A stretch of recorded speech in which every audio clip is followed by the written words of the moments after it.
This spot right here, the dirtiest air on the planet. No factories, almost no cars, and it's harder to breathe here than in India. Because what people breathe here is a lake.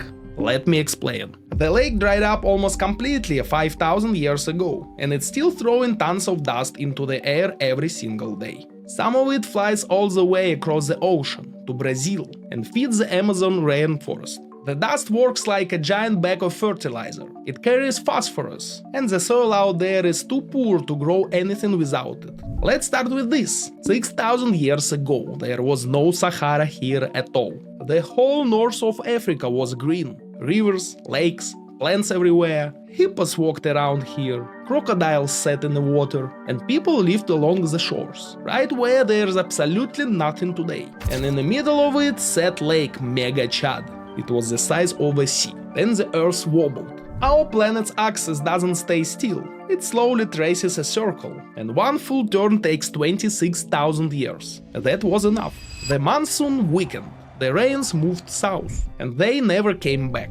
The sea dried up, and the Sahara became a desert. When they were building the first pyramids in Egypt, the Sahara had only just appeared, and Egypt grew for the same reason. When the water left, people had to follow it, to the only river still running, the Nile. One movement of the planet killed the lake and built a civilization. But the lake didn't disappear, the water just left it. Everything that lived in it stayed. Fish, algae, all the tiny stuff that swam around here for thousands of years. It died and settled on the bottom. So the floor of this place is packed with the dead. That's not a metaphor. They are actual compressed bodies down there, layer after layer. And now they are in the air over Chad. Every breath here is somebody's fish. Gross. A dead lake isn't supposed to go anywhere. This one does. You know how the wind hits harder between two tall buildings than out in the open? Same thing here, except instead of buildings you've got two mountain ranges, with a gap between them, and our lake is lying right in the gap. Every winter the wind comes through, picks up speed in that gap, and lifts the graveyard into the sky, 700,000 tons a day.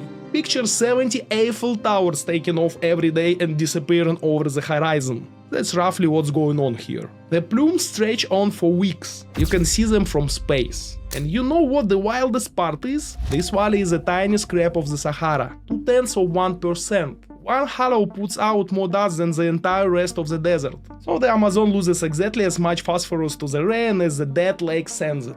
Now the unexpected part. In Chad, one of the dirtiest countries on Earth, the dust isn't what kills people. Out of roughly 14,000 deaths from air pollution, more than 11,000 come from the air inside people's homes. Wood, charcoal, cooking in a room with no ventilation. Kitchen smoke alone it's about 2 years of your life. The country with the worst air on the planet is dying from its own kitchens. And last year, Chad got cleaner. It was number 1 in the world for pollution in 2025. In 2026 it dropped to 4th. The air had nothing to do with it.